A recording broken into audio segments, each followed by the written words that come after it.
हरे कृष्णा राधे राधे। श्री ओम नमो भगवते वासुदेवाय। आज हम श्री सुखसागर महापुराण के प्रथम स्कंद का 13वां अध्याय सुनेंगे, जिसमें विदुर जी का धृतराष्ट्र को उपदेश देना और उन्हें साथ लेकर हिमाचल में तपस्या के लिए जाना, नारद जी का आना और शोक संतप्त युधिष्ठिर को धृतराष्ट्र का समाचार बतलाकर उन्हें उपदेश देने का वर्णन है।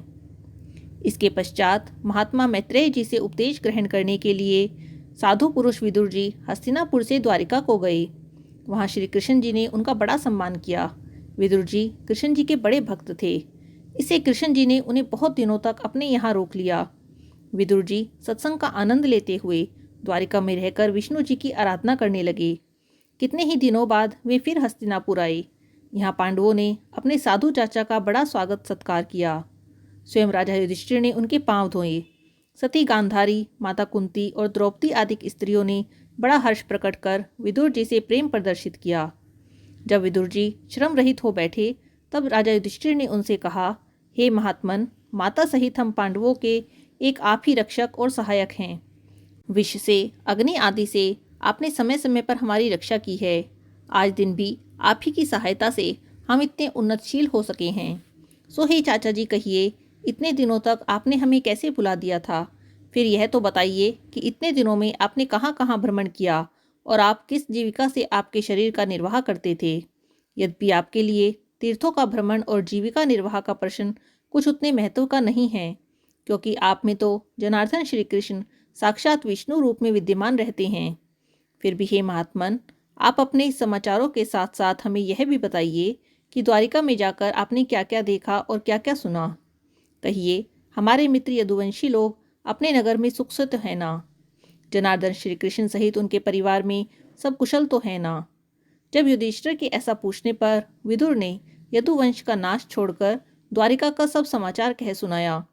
यदुकुल का संहार इसीलिए नहीं कहा कि साधुजन प्रजा के दुखों को नहीं देख सकते, वे बड़े दयालु होते हैं। इस प्रकार पांडवों से सम्मान पाकर विदुर जी कुछ दिनों तक हस्तिनापुर में रहे। निर्विघ्न राज्य को प्राप्त कर सुख में पलते हुए पांडवों ने कितने ही दिन बिता दिए, उन्हें समय का कुछ भी पता नहीं चला। तब अधिक समय व्यतीत हो गया, ऐसा जानकर साधु पुरुष विदुर जी ने धृतराष्ट्र से कहा, हे राजन, आपने व्यर्थ में ही अपने जीवन के समय बिता दिए हैं और कुछ परलोक सुधारने का कार्य नहीं किया। अतः आप शीघ्र ही घर से निकल जाइए। बड़ा भयानक समय आ रहा है। जीवन का ध्येय कुछ और ही होता है। वन में जाकर तपस्या कीजिए। जब आपका परम प्यारा प्राण भी निकल जाता है, तब अधिक धन रखने में क्या रखा है। अब हम लोगों का वह समय अत्यंत समीप आ गया है जब हम इस संसार को त्याग देंगे। अतः इसका कोई शीघ्र ही यत्न कीजिए। पिता, पुत्र, भाई, मित्र मारे डाले गए हैं, फिर भी आपकी अवस्था भी व्यतीत हो गई है। शरीर को बुढ़ापा ग्रस्त किए हुए है, फिर भी आप दूसरों के सहारे अपने घर में पड़े हुए कुत्ते का सा जीवन बिता रहे हैं। जिस भीम को आपने आग में जलाया, जिसे विष दिया, जिसकी स्त्री का अपमान किया, जिसका धन अपहरण कराया, उन्हीं पांडवों के हाथ से दिए गए अन्न को खाकर जी रहे हैं। लेकिन आप इस प्रकार दीन होकर भी जीने की इच्छा करते हैं। आपको यह भी तो देखना चाहिए कि आपका यह वृद्ध शरीर वृद्धता से जीर्ण वस्त्रों के समान कैसा क्षीण दिखाई दे रहा है। हाँ, आप बड़े अधीर हो, परंतु अब आपको संसार के स्नेह को त्याग कर निराभिमान हो जाना चाहिए। यह शरीर धर्म से पृथक है। जो ऐसा समझकर अपनी इच्छाओं का दमन करता है, वास्तव में वही धीर है। जो मनुष्य स्वयं या दूसरों के आदेश से वैराग्य धारण कर हृदय में ईश्वर का ध्यान करे, जो सांसारिक कामनाओं को त्याग कर घर से निकलकर वन को चला जाए, वही श्रेष्ठ है। हे राजन, आपके कुटुंबी और आप भी यह जानते हैं कि काल कब आएगा किसी को नहीं पता। जब वह आता है, तब मनुष्यों में धैर्य और दया आदि गुणों का नाश हो जाता है। इससे आप घर से निकलकर उत्तर दिशा को जाइए। हे शौनक, जब इस प्रकार छोटे भाई विदुर ने बड़े भाई धृतराष्ट्र को समझाया, तब वे उन्हीं के द्वारा बंध और मोक्ष का मार्ग दिखाए जाने पर निज कुटुंबियों में दृढ़ स्नेह रूपी फांसी को काटकर घर से निकल गए। उनके साथ में उनकी पत्नी सुबल की कन्या सती गांधारी और विदुर ने भी उनका मार्ग पकड़ा। चलते चलते वे लोग हिमालय पर चले गए।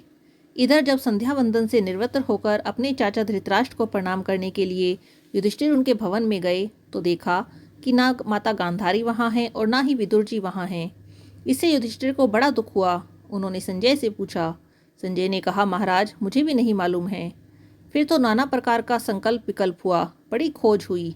पांडवों के राजमहल से लेकर समस्त हस्तिनापुर में कोहराम मच गया, शोक की काली घटा छा गई।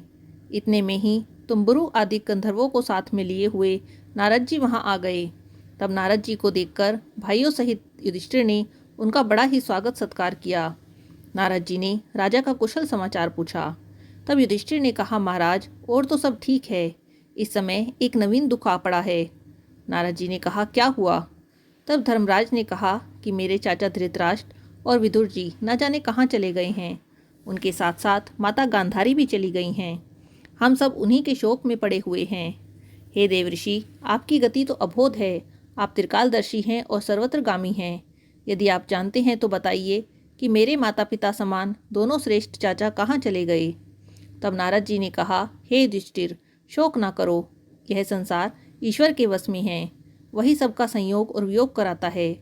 जैसे खेलने वाले की इच्छा से ही खेलने की वस्तु एक स्थान में अथवा अलग अलग स्थानों में रहती है, वैसे ही ईश्वर की इच्छा से मनुष्यों का संयोग और वियोग होता है। इसमें चिंता किस बात की है? यह पृथ्वी, जल वेग, वायु और आकाश से रचित शरीर काल, कर्म और गुणों के वश में है। तब भला यह दूसरों की रक्षा करने वाला कौन है? क्या अजगर से ग्रसित प्राणी भी दूसरे की रक्षा कर सकता है? देखो, जिनके हाथ पांव हैं उनकी जीविका पशु कादिक हैं, और पशुओं की जीविका तृण आदि हैं, और पशुओं में भी जो बड़े पशु हैं उनकी जीविका छोटे पशु हैं। परंतु जो बिना हाथ पांव और बिना रूप के अनेक प्रकार के जान पड़ते हैं, उन्हीं को संसार में सर्वत्र देखना चाहिए। वे भगवान प्राणियों को पैदा करने वाले, कालों के भी काल, दैत्यों के नाश के लिए ही इस पृथ्वी पर प्रकट हुए हैं। यद्यपि वे जिस देव कार्य की इच्छा से यहाँ आए हुए थे वह पूरा हो गया है, तथापि अभी कुछ शेष है जिसकी प्रतीक्षा में वे अभी तक यहाँ रुके हुए हैं।